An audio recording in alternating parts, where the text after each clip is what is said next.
नमस्कार, हमारी इस खास पेशकश में मैं हूं अक्षय विनोद शुक्ला आपके साथ। तो उत्तर प्रदेश में पहले चरण की वोटिंग खत्म हो चुकी है। अब दूसरे चरण की तैयारी भी इसी के साथ शुरू हो चुकी है। सियासी दिग्गज जमकर पसीना बहा रहे हैं। जुबानी तलखी भी मानो चरम पर पहुंचती जा रही है। जिसको गले लगना है लगो। ये कुनवों का गठबंधन तो उन्हें लग सकता है। बहुत ज्यादा इमोशनल और बहुत ज्यादा गुस्से होने की जरूरत नहीं है। तंज के तीर, हर वार पर पलटवार, हर सवाल का जवाब। यूपी के सबसे बड़े महासंग्राम में जुबानी दंगल चरम पर है। सियासी महारथी महासमर में जीत के लिए हर दांव आजमा रहे हैं। बेहद तल्ख अंदाज में सवाल दागे जा रहे हैं। उसी अंदाज में जवाब भी दिया जा रहा है। लखनऊ में अखिलेश ने मोदी सरकार के अच्छे दिन पर सवाल उठाए तो बदायूं की रैली में पीएम मोदी ने बेहद तल्ख अंदाज में जवाब दिया। लोग अभी भी अच्छे दिन ढूंढ रहे हैं। अच्छे दिन कहां मिलेंगे ये तो कम से कम उत्तर प्रदेश में आने के बाद प्रधानमंत्री जी को बताना चाहिए। तो अखिलेश जी ने लोगों को सवाल पूछा, अच्छे दिन आ गए क्या? मैं अखिलेश जी को सवाल पूछता हूं कि भाई 5 साल से उत्तर प्रदेश में तुम राज करते हो, अगर जनता कहती है नहीं आए हैं तो सबसे पहले जिम्मेवारी तुम्हारी बनती है। मौका ऐसा है कि कोई चूकना नहीं चाहता। तू डाल डाल मैं पात पात। दंगल का दबंग बनने के लिए कमान से सारे तीर निकाल लिए गए हैं। यूपी को क्या मिला, यूपी में क्या काम हुआ, इस पर भी तकरार तेज हो चुकी है। होम मिनिस्टर यहाँ से हैं, डिफेंस मिनिस्टर भी लगभग यहीं से हैं, इतने मंत्री हैं। बताओ उत्तर प्रदेश को क्या दिया है, ये सवाल है। जब अखिलेश जी कहते हैं काम बोलता है, अखिलेश जी उत्तर प्रदेश का बच्चा बच्चा जानता है आपका काम नहीं, आपके कारनामे बोलते हैं, कारनामे। हर मोर्चे पर विरोधियों को पस्त करने की कोशिश की जा रही है।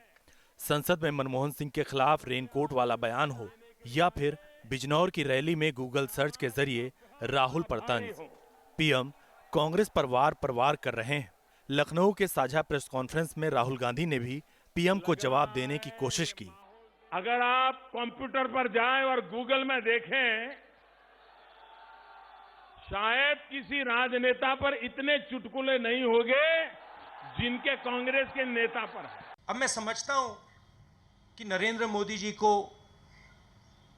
जन्मपत्री पढ़नी अच्छी लगती है, गूगल सर्च करना अच्छा लगता है और लोगों के बाथरूम में झांकना अच्छा लगता है। सियासत के दिग्गजों के लिए अग्नि परीक्षा है यूपी का दंगल।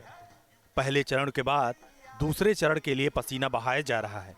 दंगल में जीत हासिल करने के लिए कोई भी जुबानी जोर आजमाइश में कम दिखना नहीं चाहता।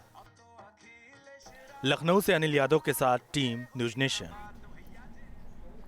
तो वाद विवाद सी स्थिति नजर आ रही है उत्तर प्रदेश में, और इन सब के बीच उत्तर प्रदेश के चुनाव में बीएसपी को कितनी सफलता मिलेगी, इस पर सभी की निगाहें टिकी हैं। बिजनौर की रैली में आज बीएसपी अध्यक्ष मायावती ने खास ऐलान किया है। ऐलान कानून व्यवस्था से जुड़े हुए थे, उत्तर प्रदेश के विकास से जुड़े थे। गरीब व जरूरतमंद लोगों को लैपटॉप व मोबाइल आदि देने की बजाय उन्हें उनकी जरूरत के हिसाब से सीधे तौर पर ही आर्थिक मदद दी जाएगी। अपनी पार्टी की न लैपटॉप का लॉलीपॉप, न मोबाइल का लालच, गरीबों को मिलेगी सीधी मदद। यही होगा बीएसपी का विकास मॉडल। बिजनौर की रैली में बीएसपी अध्यक्ष मायावती ने इसका ऐलान किया है। बिजली, सड़क, स्वास्थ्य, गरीबों को सस्ते दर पर अनाज, यही होगी बीएसपी की प्राथमिकता। बीएसपी की अगर सरकार बनी तो माफियाओं का सफाया हो जाएगा। मान सपा सरकार के रहते हुए यहाँ जिन भू माफियाओं ने आपके पट्टों पर कब्जा कर लिया है, तो विशेष अभियान के जरिए पूरे उत्तर प्रदेश में तो भू माफियाओं से तो जिन भू माफियाओं ने कब्जा कर लिया है उन्हें मुक्त कराया जाएगा। लेकिन इसके साथ साथ जिन भू माफियाओं ने कब्जा किया है इस बार, उनको इस दफा सूखा नहीं छोड़ा जाएगा। उनके खिलाफ सख्त से सख्त कानूनी कार्रवाई करके उनको जेल की सलाखों के अंदर भेजा जाएगा। पहले चरण की वोटिंग के दिन बीएसपी अध्यक्ष की तरफ से और भी खास ऐलान किए गए। बीएसपी अध्यक्ष ने वादा किया कि उनकी पार्टी प्रदेश में स्मारक और मूर्तियों को बनाने का काम नहीं करेगी। यहाँ मैं आप लोगों को फिर से ये अवगत कराना चाहती हूँ, अब प्रदेश में आगे नए स्मारक, संग्रहालय व मूर्तियां आदि स्थापित नहीं की जाएंगी, क्योंकि ये सभी कार्य मेरी पिछली रही सरकारों में ही पूरे किए जा चुके हैं। बीएसपी अध्यक्ष का सबसे अहम ऐलान सरकारी महिला कर्मचारियों की पोस्टिंग को लेकर था।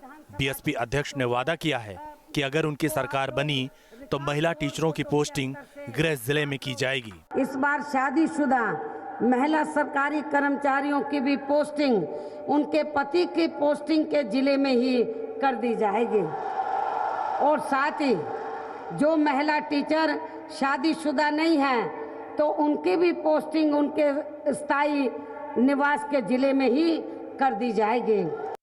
विकास के एजेंडे के साथ चुनावी दंगल में जीत के लिए मायावती सोशल इंजीनियरिंग के फॉर्मूले को भी अमली जामा पहनाने की कोशिश कर रही हैं। दलित मुस्लिम गठबंधन उनकी प्राथमिकता है। सहारनपुर की रैली में उन्होंने वोटरों से इमोशनल अपील भी की। नुकसान से बचने के लिए अब प्रदेश के खासकर आपके जिले के साथ साथ पूरे प्रदेश के खासकर अल्पसंख्यक समाज के लोगों को अपना एक तरफा वोट सपा को न देकर केवल अपनी एकमात्र हितैषी पार्टी बहुजन समाज पार्टी को ही देना है। यूपी के चुनावी संग्राम में हाथी की हुंकार का क्या असर होगा, इस पर सबकी नजर टिकी है। बीएसपी नेता पहले चरण की वोटिंग को लेकर खास उत्साहित नजर आ रहे हैं। Team news nation. तो पहले चरण की वोटिंग खत्म हो चुकी है। 3 बजे तक लगभग 55% वोटिंग हुई है और कहा जा रहा है कि बम्पर वोटिंग हुई है इस दफे। लेकिन किसका पलड़ा भारी है, ये एक अहम सवाल है। और इन सवालों के बीच हर पार्टी अपने दावे कर रही है कि उसे जीत मिलने वाली है, वो आगे बढ़ने वाली है। दंगल के पहले चरण में क्या होगा? 73 सीटों में किसकी चमकेगी किस्मत? हाथी की ताकत बढ़ेगी या फिर कमल खिलेगा? साइकिल हाथ के साथ का क्या असर होगा? कहते हैं आगाज अच्छा होगा तो अंजाम भी शानदार होगा। पहले चरण में किसकी किस्मत चमकेगी, विश्लेषक इसके अध्ययन में जुटे हैं। वहीं नेताओं के दावे शुरू हो चुके हैं।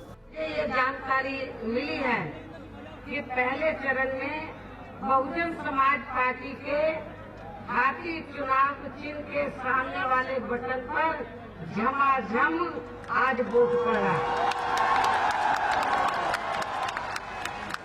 और इस पहले चरण में बीएसपी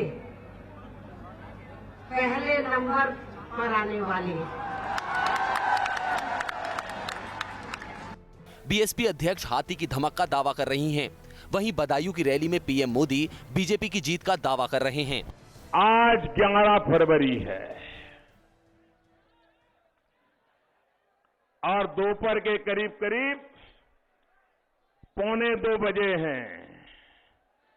ठीक 1 महीने के बाद 11 मार्च को 1:45 बजे तक नई सरकार की खबर आ जाएगी।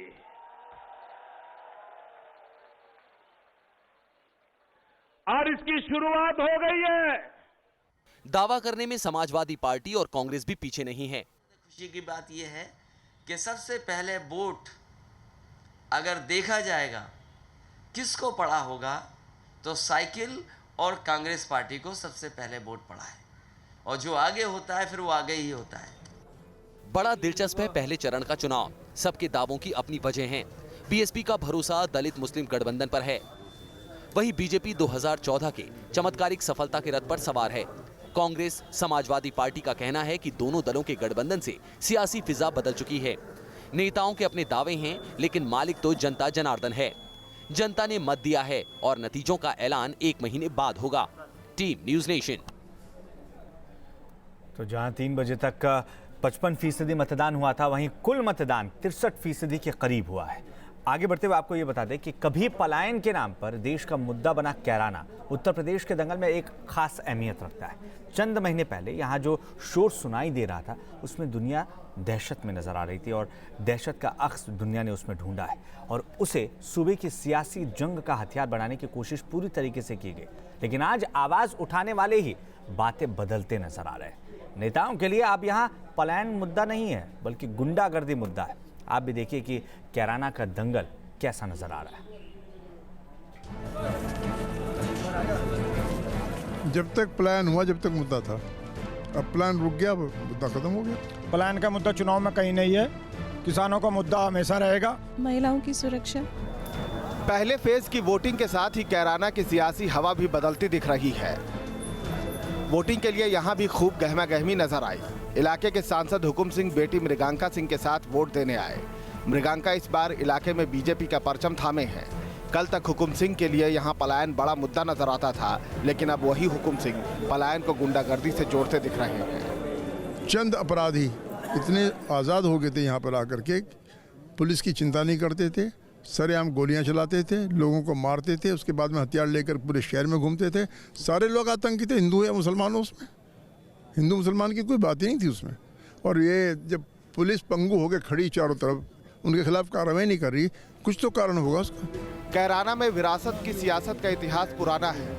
बीजेपी और समाजवादी पार्टी दोनों यहाँ इसी रिवायत को आगे बढ़ा रही हैं। तो वहीं कल तक बीजेपी के साथ रहे अनिल सिंह अब आरएलडी के टिकट पर किस्मत आजमा रहे हैं। रिश्ते में हुकुम सिंह के भतीजे अनिल इस विरासत की सियासत पर भी हमलावर हैं और हुकुम सिंह की पलायन थ्योरी पर भी सवाल उठा रहे हैं। कैराना का अध्याय बीजेपी की सियासत में खास है, लिहाजा वो टास्क फोर्स का वादा भी कर चुकी है। लेकिन अब हुकुम सिंह का यू टर्न जाहिर है कई सवालों को जन्म दे सकता है। कैराने का मुद्दा 100% झूठ है।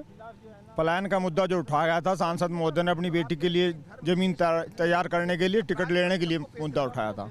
लेकिन यहाँ से जिन्होंने प्लान किया, मेरे कार्यकर्ताओं ने लिस्ट तैयार की, कोई वो तैयार कोई पुलिस ने नहीं की, मैंने नहीं की। कार्यकर्ताओं ने सोची थी अपने मोहल्लों की कि ये लोग चले गए छोड़ करके, और इस कारण से चले गए छोड़ करके कि इनसे वसूली की जा रही थी, इनको सताया जा रहा था, बस उन्हीं की लिस्ट थी। कुछ मुद्दे नेता बनाते हैं और कुछ मुद्दे जनता के होते हैं, लेकिन क्या कैराना में जनता और नेता दोनों के मुद्दे एक से हैं? ये खुद लोगों से ही सुन लेते हैं। यहाँ पे तो किसी चीज़ की कमी नहीं है, यहाँ तो फुल सब चीज़ है, कोई दिक्कत नहीं, कोई रोड नहीं है, कोई कुछ नहीं है, सब चीज़ है। भाई रोजगार नहीं है यहाँ पे, बिना रोजगार की परेशानी जनता कोई हरियाणा में जा रही है, कोई कहीं जा रही है। हमने सोच के दिया जी हमारे कैराना से गुंडागर्दी भ्रष्टाचार ये खत्म हो जाए। इंसान को विकास की भी ज़रूरत है और सुविधा की भी, मतलब अस्पताल वगैरह की भी। तो हमें तो ये जो उसी के लिए वोट दिया कि विकास अच्छा हुआ है। कहते हैं कैराना ने कुरुक्षेत्र के रण का शंखनाद सुना है, 1857 की जंग की ललकार सुनी है। कैराना इतिहास का अखाड़ा है, ये हर दाव पेच से वाकिफ है। इसलिए 2017 के दंगल में नेताओं के दांव पर उसकी पूरी नजर है। वो बनते बिगड़ते मुद्दों का सच भी जानता है और अपने वोट की अहमियत भी। कैराना से धीरेन्द्र पुंडीर के साथ टीम न्यूज़ नेशन। चरण के मतदान के दरमियान कई तस्वीरें ऐसी भी दिखी जहां आम जनता ने सरकारों और प्रतिनिधियों पर विकास नहीं करने की वजह से वोट नहीं देने का फैसला किया।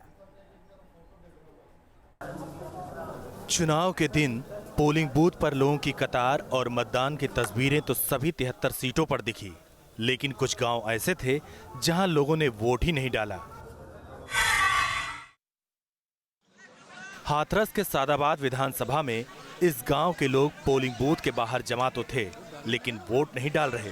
गढ़ी हरवल गांव के लोगों की शिकायत थी कि इस गांव में किसी दल के नेता या सरकार ने विकास का कोई काम नहीं किया है। इसी से नाराज होकर ये लोग वोट नहीं डाल रहे हैं। 206 नंबर बूथ पर तैनात चुनाव कर्मी ने बताया कि उनके बार बार कहने के बावजूद लोग वोट नहीं डाल रहे। सेक्टर मजिस्ट्रेट भी कह के गए, लेकिन कोई डालने नहीं आया। क्यों नहीं डाल रहे हैं? कह रहे हैं यहाँ पे कोई सुविधा कुछ नहीं हुआ है, यहाँ व्यवस्था गांव में कोई कार्य नहीं हुआ, इसलिए काम नहीं तो वोट नहीं का नारा लगा रहे ये लोग फिरोजाबाद के नगला कोटी गांव के रहने वाले हैं। करीब 750 मतदाताओं वाले इस गांव के लोगों की शिकायत है कि जनप्रतिनिधि सड़क और अंडरपास जैसी जरूरी सुविधाओं को लेकर नजरअंदाजी करते रहे हैं। इसी से नाराज जनता ने वोट नहीं डालने का फैसला किया। प्रशासन को जब वोट बहिष्कार की खबर मिली तो इलाके के एडीएम गांव वालों से मिलने भी पहुंचे, लेकिन गांव वालों ने उनकी बात नहीं सुनी। इस बार बिल्कुल वोट नहीं डालोगे आप लोग। वोट बहिष्कार करने में आगे खड़ी गांव की महिलाओं की शिकायत थी कि इस गांव में ना तो नालियां हैं, ना ही सड़कें हैं। मथुरा के मांड इलाके में एक गांव है भगत नगरिया। इस गांव में पोलिंग बूथ पर सुरक्षा कर्मी की तैनाती है। चुनाव कर्मी भी हैं, लेकिन एक भी वोटर मतदान करने नहीं पहुंचा। गांव के एक युवक ने शिकायत की कि यहां ना तो विकास के काम पर किसी ने ध्यान दिया है, ना ही किसानों की किसी ने सुध ली है। कम से कम 35 साल हो गए, 40 साल, तब से मतलब देश आज़ाद हुआ, समस्या ही समस्या, इस कोई समाधान ही नहीं हुआ है। यहाँ कोई देखता ही नहीं है। यहाँ बहिष्कार के बाद कोई अधिकारी आपको यहाँ मिलने आया? कोई अधिकारी नहीं आया यहाँ पे। जैसा कि अब बूथ सूना है, इसी तरीके से रहेगा, मतदान नहीं करेंगे? मतदान नहीं करेंगे, पूरा गांव इसी पर अड़ंग है। हालांकि जनप्रतिनिधियों की अनदेखी से पीड़ित गांव वालों के इस फैसले से कोई फायदा पहुंचने की उम्मीद नहीं है। फिर भी सरकार और नेता के प्रति नाराजगी जताने के लिए लोगों ने ऐसा कदम उठाया है। Team news nation. तो चुनाव और आपसे जुड़ी हर जरूरी खबर के लिए आप इसी तरीके से लगातार रहिए न्यूज़ नेशन के साथ, क्योंकि खबरों का सफर यहाँ कभी नहीं थमता।